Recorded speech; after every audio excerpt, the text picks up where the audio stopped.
Slum ಬೋರ್ಡ್ನಿಂದ ಮನೆ ನಿರ್ಮಾಣ ಬಡವರಿಗೆ ಮೋಸ ಆಗಿದೆ. ನೂರಾರು ಬಡ ಕುಟುಂಬಗಳ ಬದುಕು ನರಕ ಅನುಭವಿಸ್ತಾ ಇದೆ. ಕೆಂಡದಂತ ಬಿಸಿಲಿದೆ. ಈಗ ಶೆಡ್ನಲ್ಲಿ ಜನ ವಾಸ ಮಾಡ್ತಿದ್ದಾರೆ. ಜನರಿಗೆ ನರಕ ಪರಿಸ್ಥಿತಿ ಇದೆ. ಈ ಕೆಂಡದಂತ ಬಿಸಿಲಿನ ನಡುವೆ ಶೆಡ್ನಲ್ಲಿ ವಾಸ ಮಾಡಬೇಕಾದಂತಹ ಪರಿಸ್ಥಿತಿಯಲ್ಲಿದ್ದಾರೆ ಜನ.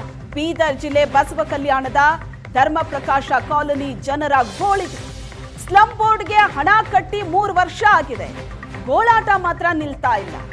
ಇಷ್ಟು ದಿನ ಆದ್ರೂ ಕಾಮಗಾರಿ ಕುಂಠಿತ ಆಗಿದೆ. ಫಲಾನುಭವಿಗಳು ಅತಂತ್ರ ಆಗಿದ್ದಾರೆ. 2022-23ರಲ್ಲೇ ಕೊಳಗೇರಿ ಅಭಿವೃದ್ಧಿ ಮಂಡಳಿಯಿಂದ 1352 ಮನೆ ಮಂಜೂರಾಗಿದೆ. ಸರ್ಕಾರದ 5 ಲಕ್ಷ ಸಹಾಯಧನದಲ್ಲಿ ಮನೆ ನಿರ್ಮಾಣಕ್ಕೆ ಸೂಚನೆ ಕೊಡಲಾಗಿತ್ತು. ಅಧಿಕಾರಿಗಳು ಮತ್ತು ಗುತ್ತಿಗೆದಾರರ ನಿರ್ಲಕ್ಷ್ಯ ಕಾಮಗಾರಿ ಅರ್ಧಕ್ಕೆ ನಿಂತಿದೆ. ಜನ ಪರದಾಡ್ತಿದ್ದಾರೆ. ಸ್ಲಂ ಬೋರ್ಡ್ ಮೇಲೆ ನಂಬಿಕೆ ಇಟ್ಟು ಸಾವಿರಾರು ಬಡ ಕುಟುಂಬಗಳು ಸರ್ಕಾರಕ್ಕೆ ಹಣ ಕಟ್ಟಿ 3 ವರ್ಷ ಆಗಿರ್ತಕ್ಕಂಥದ್ದು.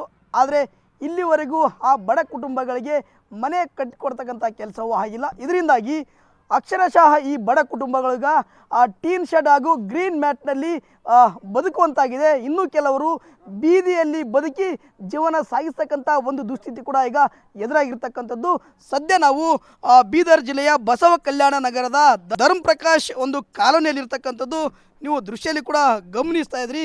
ಗಡಿ ಜಿಲ್ಲೆ ಬೀದರಲ್ಲಿ ಕೆಂಡದಂತಹ ಬಿಸಿಲಿರ್ತಕ್ಕಂಥದ್ದು. ಈ ಕೆಂಡದಂಥ ಬಿಸಿಲಿನಲ್ಲಿ ಈ ಒಂದು ಕಾಲೋನಿಯ ಜನರು ಯಾವ ರೀತಿ ಬದುಕ್ತಾ ಇದ್ದಾರೆ ಅಂತಕ್ಕಂಥ ನಿಮಗೆ ತೋರಿಸ್ತಾ ಹೋಗ್ತೀವಿ. ಇದು ಟೀನ್ ಶೆಡ್ ಇರ್ತಕ್ಕಂಥದ್ದು. ಇಲ್ಲಿ ಮೇಲೆ ಕೂಡ ಗ್ರೀನ್ ಮ್ಯಾಟ್ ಇರ್ತಕ್ಕಂಥದ್ದು. ನೀವು ದೃಶ್ಯದಲ್ಲಿ ಕೂಡ ಗಮನಿಸ್ತಾ ಇದ್ರಿ.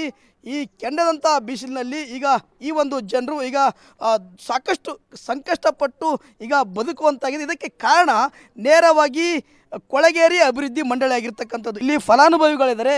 ಅವರಿಗೆ ಯಾವಾಗ ಮಂಜೂರಾತಿ ಆಯಿತು, ಯಾವೆಲ್ಲ ರೀತಿಯಿಂದ ಈಗ ಪರಿಸ್ಥಿತಿ ಅಂತ ನಾನು ಕೇಳ್ತಾ ಹೋಗ್ತೀನಿ. ಸರ್, ಈಗ ಪ್ರಧಾನಮಂತ್ರಿ ಆವಾಸ್ ಯೋಜನೆ ಅಡಿ ಕೊಳಗೇರಿ ಅಭಿವೃದ್ಧಿ ಮಂಡಳಿಯಿಂದ ಬಿಡುಗಡೆ ಆಗಿರ್ತಕ್ಕಂಥ 1352 ಮನೆಗಳು ಈಗ ಇಲ್ಲಿ ಯಾವ ರೀತಿಯಾಗಿ ಕಟ್ಟಡ ನಡೆದದ, ಏನು ಈ ಪರಿಸ್ಥಿತಿ ಅದ ಅಂದರೆ ನೀವು ಯಾವ ರೀತಿ ಬದುಕ್ತಾ ಇದ್ದೀರಿ ಅಂತ? ಸರ, ಇದು ಧರ್ಮ ಪ್ರಕಾಶ್ ಓಣಿ ಏನಪ್ಪ ಅಂದ್ರೆ ಸ್ಲಂ ಬೋರ್ಡ್ ಡಿಕ್ಲೇರ್ ಮಾಡ್ಯಾರ ಕರ್ನಾಟಕ ಸರ್ಕಾರ. 2022-23ರಲ್ಲಿ ಏನಪ್ಪ ಅಂದ್ರೆ ಕೊಳಚೆ ಅಭಿವೃದ್ಧಿ ಮಂಡಳಿ ಅನ್ನೋ ಮನೆಗಳು ಮಂಜೂರಾಗಿ ಏನಪ್ಪ ಅಂದರೆ 3 ಡಿ ಡಿ ಕಟ್ಟಿದ್ದಾರೆ ಜನರು. ಡಿ ಡಿ ಕಟ್ಟಿದ್ರೆ ಇಲ್ಲಿವರೆಗೆ ಏನಪ್ಪ ಅಂದ್ರೆ ಯಾವುದೇ ಹಂತದಲ್ಲಿ ಪೂರ್ಣ ಮನೆಗಳು ಕೈಗೊಂಡಿಲ್ಲ. ಇದಕ್ಕೇನಪ್ಪ ಅಂದ್ರೆ ಈ ಶಾಸಕರು ಏನಪ್ಪ ಅಂದ್ರೆ ಉಪಚುನಾವಣೆ ಏನಪ್ಪ ಅಂದ್ರೆ ಈ ಧರ್ಮ ಪ್ರಕಾಶ್ ಓಣಿ ಇರ್ತಕ್ಕಂಥ ಓಣಿ ಏನಪ್ಪ ಅಂದ್ರೆ ಇದಕ್ಕೇನಪ್ಪ ಅಂದ್ರೆ ದತ್ತಕ್ಕೆ ತೊಗೊಂಡೇನಪ್ಪ ಅಂದ್ರೆ ಸುಂದರ ನಗರ ಓಣಿ ಅಂತ ಮಾಡ್ತಾ ಅಂತ ಆಶ್ವಾಸನೆ ಕೊಟ್ಟಿದ್ದಾರೆ. ಇಲ್ಲಿವರೆಗೆ ಈ 5 ವರ್ಷ ಕಳೆದು ಹೋದರು ಶಾಸಕರು ಇಲ್ಲೇನಪ್ಪ ಅಂದ್ರೆ ಕಾಣಕ್ಕಾಗ್ತಾ ಇಲ್ಲ. ಈಗ ಸ್ಲಂ ಬೋರ್ಡ್ಲಿಂದ ನಿಮ್ಮ ಮನೆ ಬಂದವ, ಮನೆ ನಿರ್ಮಾಣ ಆಗಬೇಕಾಗಿತ್ತು, ಆ ಮನೆಯಲ್ಲಿ ಇರಬೇಕಾಗಿತ್ತು. ಆದರೆ ಈಗ ಟೀನ್ ಶೆಡ್ಗಳಲ್ಲಿ ಗ್ರೀನ್ ಮ್ಯಾಟ್ನಲ್ಲಿ ಹೊರಗಡೆ ಅಡುಗೆ ಮಾಡ್ತಿದ್ರಿ, ಹೊರಗಡೆ ಸ್ನಾನ ಮಾಡ್ತಿದ್ರಿ. ಯಾವ ರೀತಿ ಇದೆ ಪರಿಸ್ಥಿತಿ?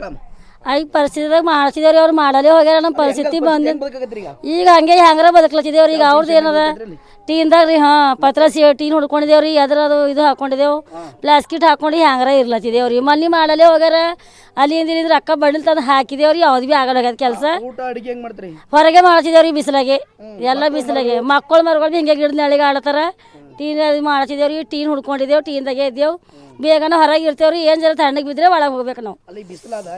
ಬಿಸಿಲಾಗ ಹಿಂಗೆ ರೀ ಅಲ್ಲಿ ಇಲ್ಲಿ ನಳಿಗೆ ಗಿಡದ ನಳಿಗೆ ಅಷ್ಟೇ ಕೂಡ್ಬೇಕ್ರಿ. ನಮಗೆ ಮನೆ ಅಂತೂ ಇಲ್ಲ. ಇದು ಫಲಾನುಭವಿಗಳ ಒಂದು ನೋವಿನ ಮಾತಾಗಿರ್ತಕ್ಕಂಥದ್ದು. ಕ್ಯಾಮರಾಮ್ಯಾನ್ ಶರಣಕುಮಾರ್ ಜೊತೆ ಪರಶುರಾಮ ಕುರೇಶನಡ ಸುವರ್ಣ ನ್ಯೂಸ್, ಬೀದರ್.